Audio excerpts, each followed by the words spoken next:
Hey, it's Miss Rizzo here, and I'm going to be showing you a little video on how we solve story problems that have unknown numbers or missing add-ins. So we're going to look at this problem together, and we're going to work it, and then we're going to try another one together today.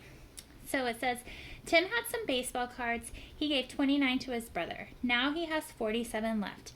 How many baseball cards did Tim start with?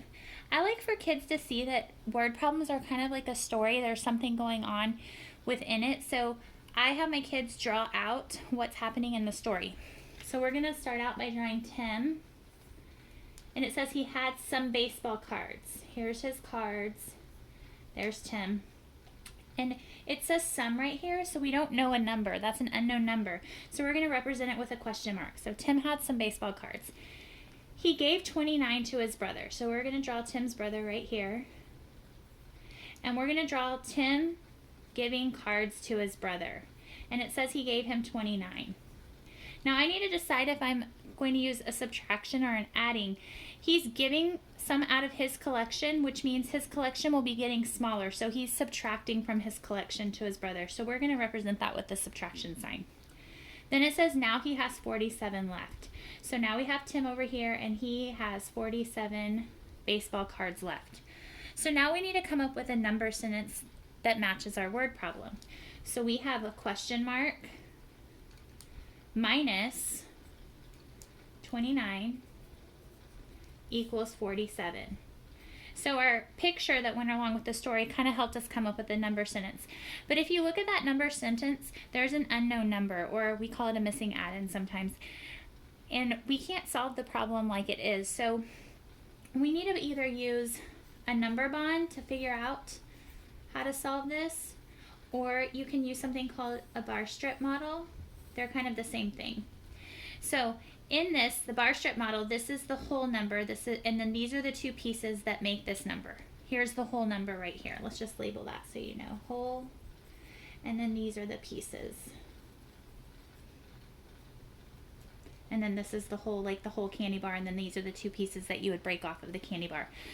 So in a subtraction problem, the biggest number is always going to come at the beginning. And an addition problem, the biggest number is always going to come after the equal sign. So this is a subtraction problem so that we know that the largest number, or the whole number, is always going to be coming at the very beginning of the number sentence. So right here, our whole number, or our largest number, is the question mark. So we're going to go ahead and fill it in where the whole number would go, which means these two numbers are the pieces, or the parts. You can actually label that as parts too to help y'all. So if you notice, if we know the parts but we don't know the whole, we can put the two parts together, and when we put two things together, we add them together. So now we have a number sentence that we can actually do. We can do 29 plus 47 equals. And now we're able to solve this problem and find out how many baseball cards Tim actually started with. So let's look at another word problem here that is kind of the same thing, but when we put it in, it'll look a little different, but we still get to the number sentence the same way. So it says Tina had 91 squishies. She gave some to her best friend. Now she has 57 squishies left. How many did she give away? So we're going to draw Tina over here. We'll give her curly hair since she's a girl. And she has 91 squishies, so let's just make like a little bear squishy. She has 91. Now we know how many she has here. It says she gave some to her best friend. So here we have her best friend.